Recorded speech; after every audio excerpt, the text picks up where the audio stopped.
Bismillahirrahmanirrahim. Assalamualaikum warahmatullahi wabarakatuh.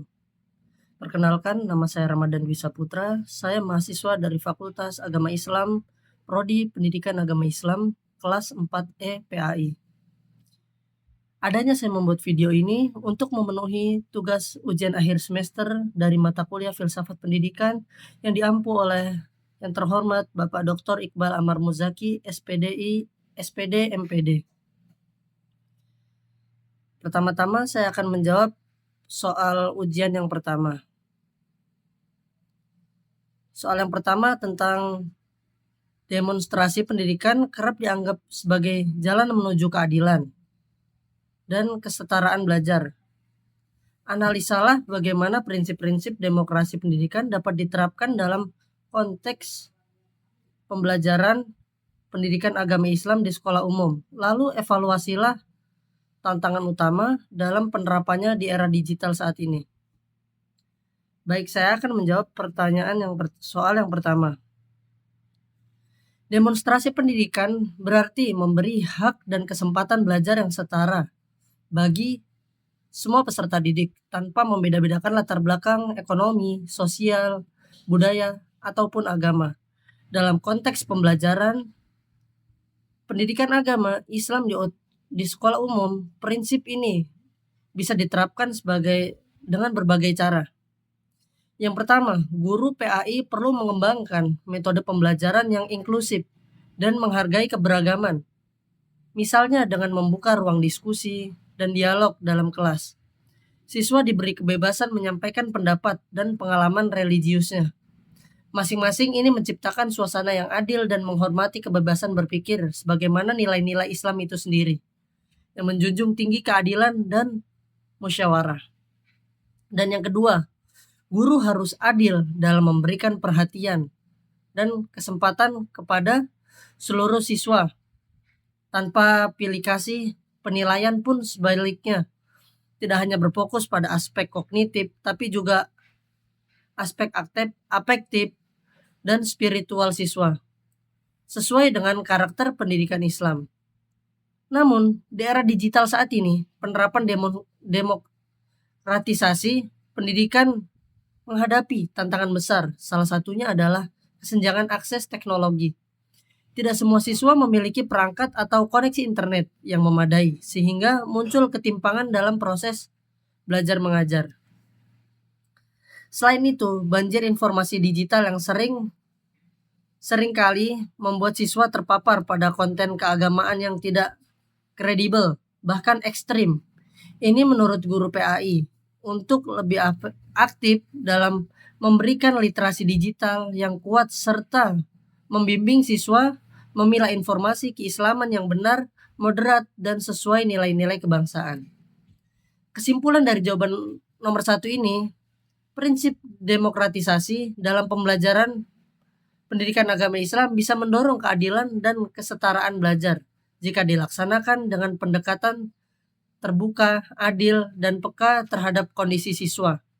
Namun, guru juga harus mampu menjawab tantangan zaman digital agar demokratisasi pendidikan tidak hanya jadi konsep, tetapi benar-benar menjadi kenyataan dalam ruang kelas.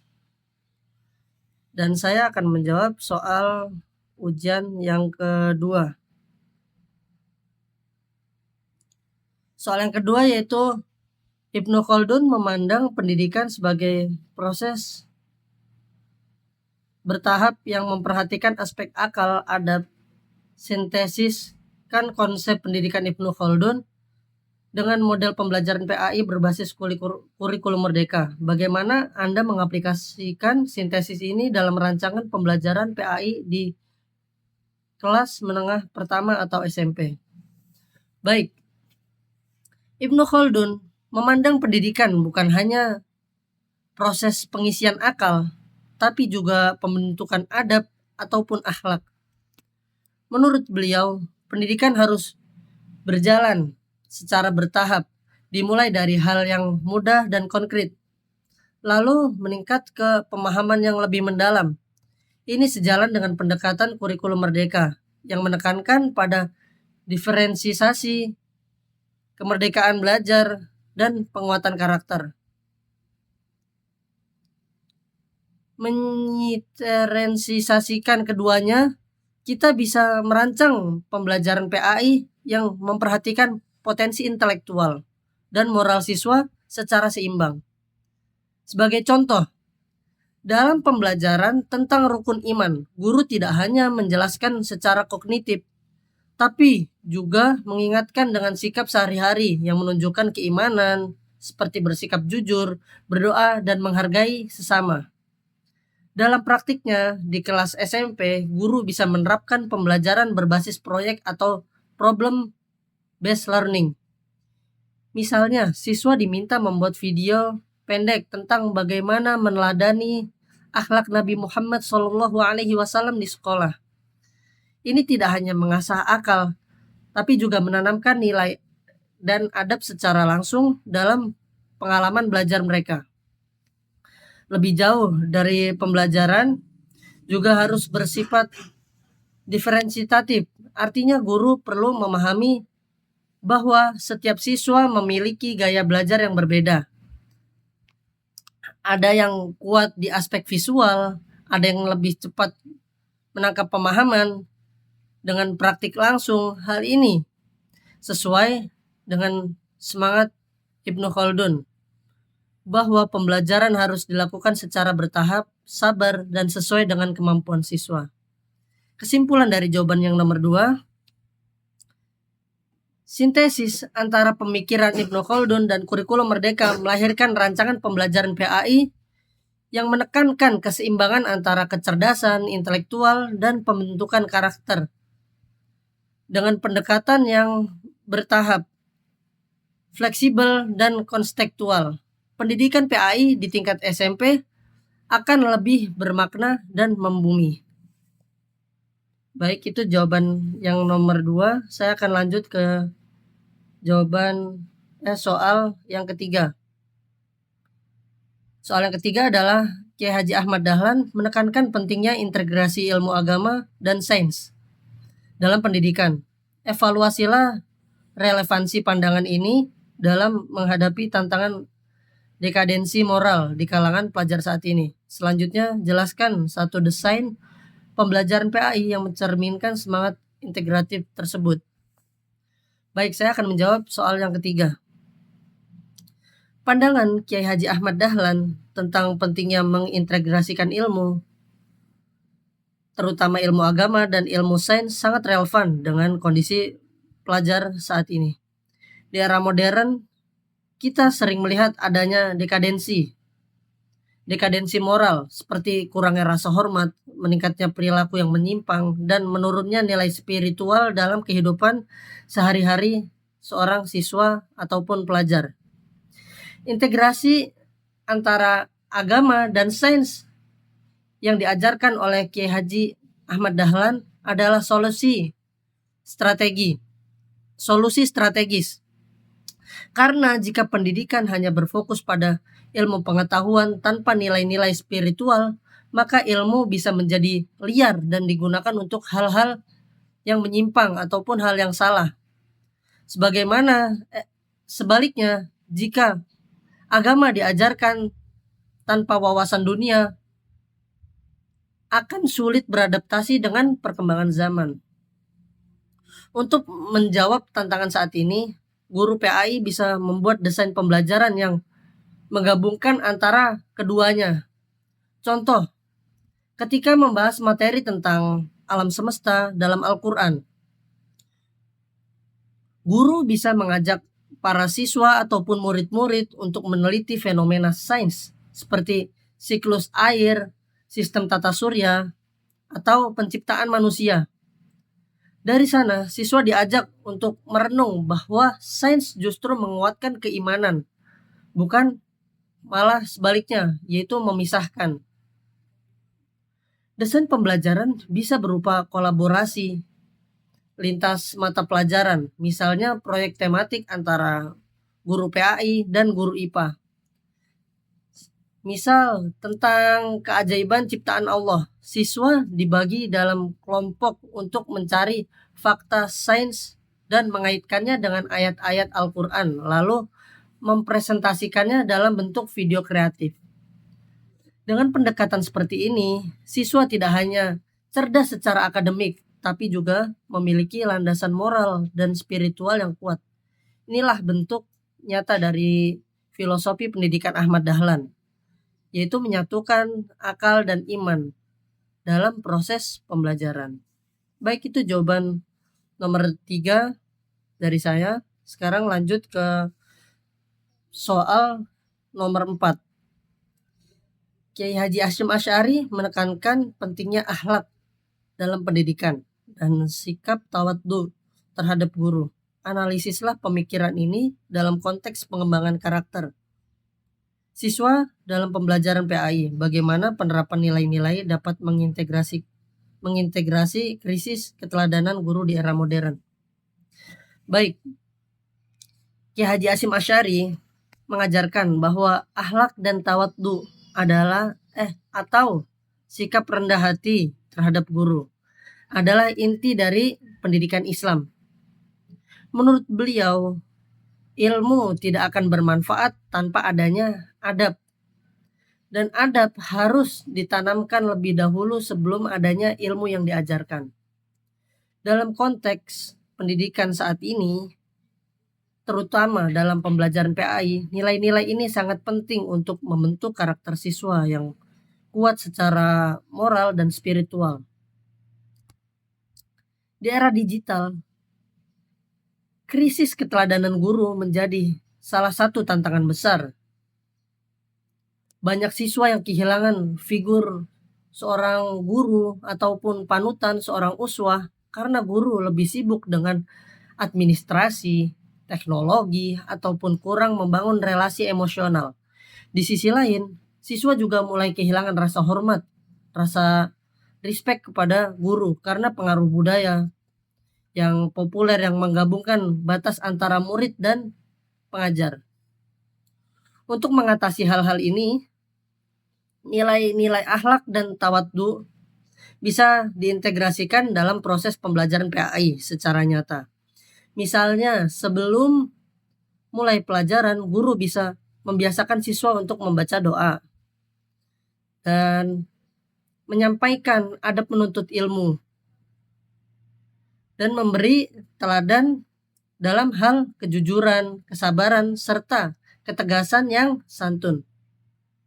Guru bukan hanya menyampaikan materi, tapi juga menunjukkan bagaimana menjadi pribadi yang beradab dan pribadi yang baik. Salah satu strategi konkretnya adalah pembelajaran berbasis keteladanan atau modeling, di mana guru menjadi contoh dalam bersikap, berbicara. Guru juga bisa melibatkan siswa dalam kegiatan-kegiatan sosial ataupun keagamaan yang menanamkan nilai penghormatan penghormatan dan etika Islam seperti program mentoring atau diskusi moral berbasis kisah ulama. Dalam menghidupkan kembali semangat Kiai Haji Hasyim Asy'ari, pembelajaran PAI tidak hanya menjadi media penyampaian ilmu agama, tapi juga sarana pembentukan karakter mulia yang akan menjadi benteng siswa di tengah derasnya arus zaman. Mungkin itu jawaban nomor 4 dari saya. Sekarang saya akan lanjut menjawab soal yang kelima. Soal yang kelima adalah Ahmad Hasan dari Persatuan Islam atau Persis menekankan pentingnya purifikasi ajaran Islam melalui pendidikan yang berbasis pada Al-Quran dan hadis. Analisislah pemikiran ini dalam konteks kurikulum pendidikan agama Islam saat ini. Apakah pemikiran tersebut lebih mendukung konservatisme atau reformisme dalam pendidikan? Berikan argumentasi Anda. Baik, saya akan menjawab soal nomor 5 ini. Ahmad Hasan dari Persis atau Persatuan Islam menetapkan pentingnya kembali kepada Al-Quran dan hadis sebagai sumber utama pendidikan. Pemikirannya berangkat dari semangat purifikasi atau pemurnian ajaran agama, agar pendidikan Islam tidak tercampur dengan budaya atau praktik yang tidak bersumber dari dalil yang sahih.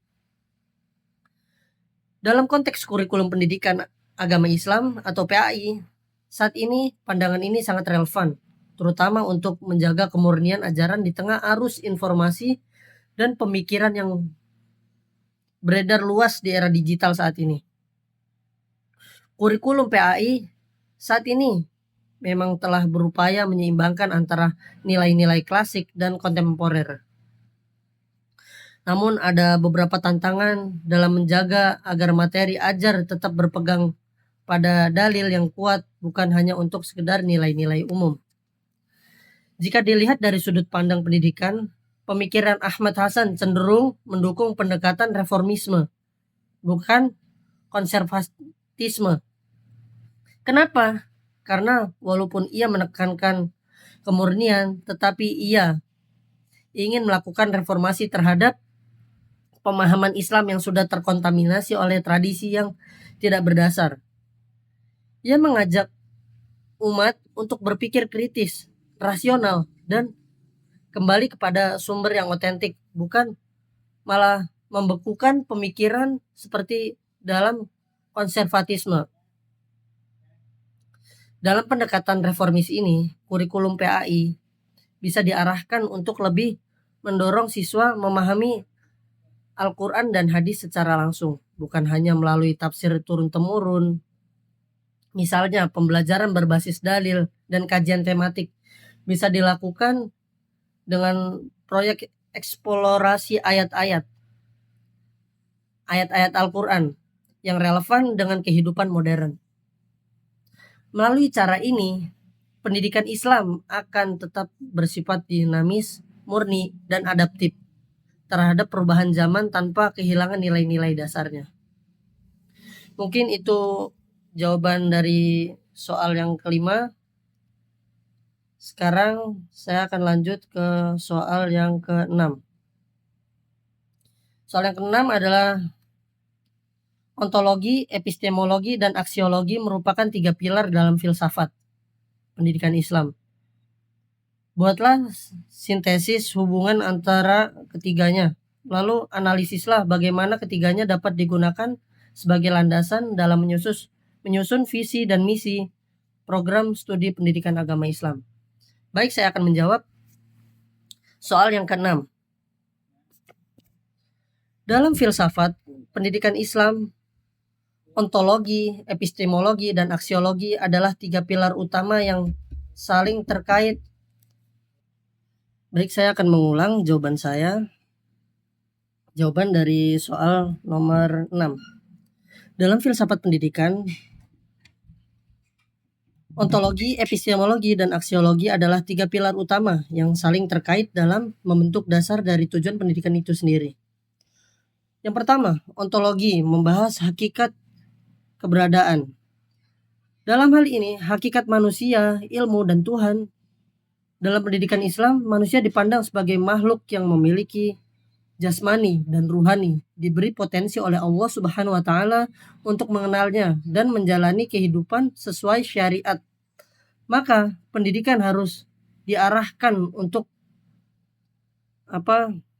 mengembangkan seluruh potensi manusia secara utuh dan seimbang.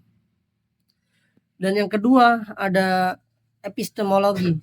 Epistemologi ini membahas tentang sumber dan cara memperoleh ilmu dalam Islam. Sumber ilmu tidak hanya dari pengamatan dan rasio, tapi juga dari wahyu. Maka pendidikan Islam wajib untuk mengintegrasikan antara ilmu agama dan ilmu umum dengan dasar Al-Quran dan hadis sebagai rujukannya. Dan yang ketiga ada aksiologi. Aksiologi adalah itu membahas tentang nilai ataupun tujuan dari ilmu itu sendiri. Dalam Islam, ilmu tidak boleh bebas nilai, melainkan harus mengarah kepada suatu tujuan ilahi, yaitu mendekatkan diri kepada Allah Subhanahu wa Ta'ala dan menciptakan kemaslahatan bagi umat manusia. Dengan kata lain, ilmu aksiologi ini yaitu ilmu dalam Islam bukan sekedar pengetahuan, tapi juga harus memberi manfaat dan kebaikan. Jika ketiga pilar ini disentesiskan, maka visi dan misi program studi pendidikan agama Islam PAI seharusnya mencerminkan ontologi, epistemologi, dan aksiologi. Karena ontologi yaitu membahas tentang pengembangan manusia seutuhnya, bukan hanya secara intelektual, tapi juga spiritual dan moral.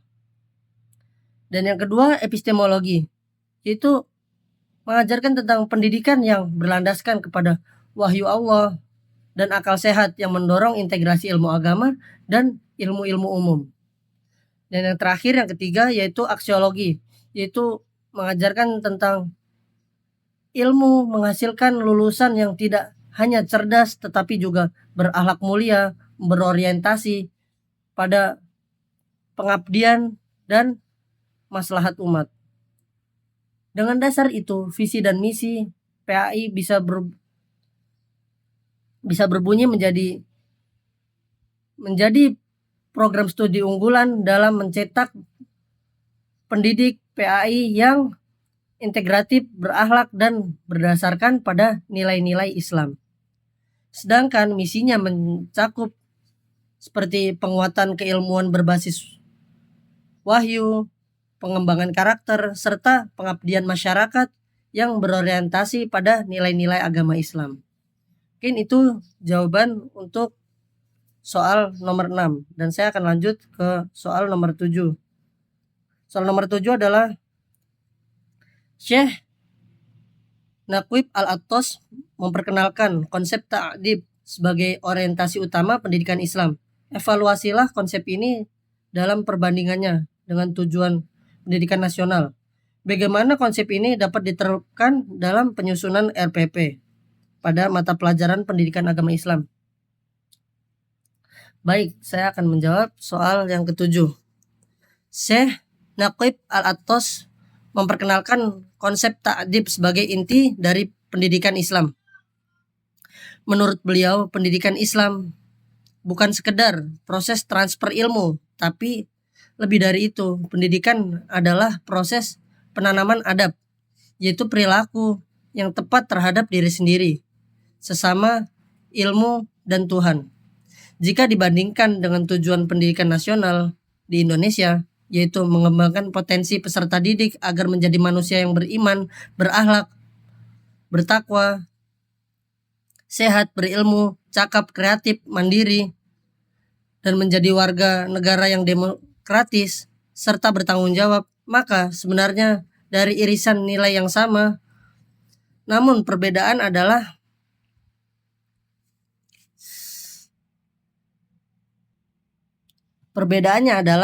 pendidikan nasional cenderung berorientasi pada aspek kognitif dalam keterampilan hidup secara umum. Sedangkan konsep ta'dib lebih menekankan integrasi antara ilmu dan adab, seperti spiritualitas dalam proses pendidikan. Dalam konteks penyusunan RPP atau rancangan pelaksanaan pembelajaran untuk mata pelajaran pendidikan agama Islam, konsep ta'dib bisa diterapkan dengan cara yang pertama, menunjukkan tujuan pembelajaran yang tidak hanya fokus pada pengetahuan tetapi juga membentuk sikap dan perilaku yang beradab sesuai ajaran Islam. Yang kedua, menyeimbangkan aspek kognitif, afektif, dan psikomotorik dengan penekanan khusus pada adab, misalnya bagaimana siswa bersikap kepada guru, teman, dan dalam menerima ilmu. Dan yang ketiga, metode pembelajaran yang menginternalisasi nilai-nilai Islami seperti metode keteladanan, diskusi etis, studi kasus moral dalam kehidupan sehari-hari. Evaluasi pembelajaran bukan hanya pada aspek hafalan atau jawaban, benar atau salah, tetapi juga pengamatan terhadap karakter siswa dan perkembangan sikapnya. Dengan begitu, RPP yang disusun berdasarkan konsep ta'dib akan menghasilkan proses pembelajaran yang lebih bermakna dan tidak sekedar menghasilkan siswa yang pintar, tapi juga beradab dan berjiwa Islam sejati. Itu jawaban saya dari soal nomor 7 dan saya akan menjawab soal yang terakhir yaitu soal nomor 8. Soalnya Islam Roji Al-Faruqi mengusulkan Islamisasi ilmu pengetahuan sebagai pendekatan dalam pendidikan tinggi Islam. Berdasarkan pandangannya, rancanglah atau jelaskan satu model pembelajaran interdisipliner antara PAI dan ilmu sosial, misalkan sosiologi atau ekonomi, yang bisa diterapkan di sekolah. Baik, saya akan menjawab soal yang terakhir ini.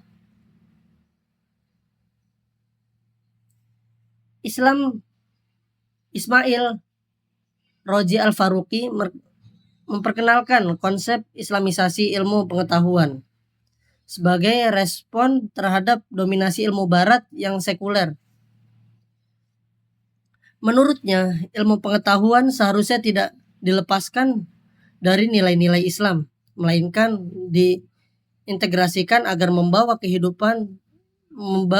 manfaat dan keberkahan dalam kehidupan manusia. Berdasarkan pandangan tersebut, saya merancang model pembelajaran yang interdisipliner antara PAI dan sosiologi yang bisa diterapkan di sekolah, misalkan dalam tema etika sosial dalam Islam. Kita bisa menggabungkan materi PAI tentang akhlak dan ukhuwah Islamiyah dengan materi sosiologi tentang norma sosial, struktur masyarakat, dan dinamika kelompok. Nah, model pembelajaran ini dapat dilakukan dengan pendekatan Project Based Learning atau PJBL, di mana siswa yang pertama mempelajari nilai-nilai Islam tentang keadilan sosial, tolong-menolong, dan tanggung jawab bersama. Dan yang kedua yaitu menganalisis realitas sosial di lingkungan sekitar, seperti masalah kemiskinan, perundungan, atau ketimpangan sosial. Dan yang ketiga yaitu dengan merancang aksi sosial berbasis nilai Islam seperti program bersedekah, terus kajian akhlak, ataupun kampanye kesadaran sosial di lingkungan sekolah. Dengan model pembelajaran ini, seorang siswa ataupun murid tidak hanya memahami nilai-nilai Islam sebagai teori, tetapi juga sebagai solusi nyata atas permasalahan yang terjadi di lingkungan sosial. Di saat yang sama mereka mempelajari nilai sosiologi dengan perspektif nilai-nilai Islam. Inilah bentuk konkret Islamisasi ilmu sosial menurut Al-Faruqi. Mungkin cukup sekian jawaban dari 8 soal UAS. Semoga bisa sesuai seperti yang diharapkan. Terima kasih kepada Bapak Dr. Iqbal Amar Muzaki, SPD MPD, atas bimbingannya. Sekian dari saya. Wassalamualaikum warahmatullahi wabarakatuh.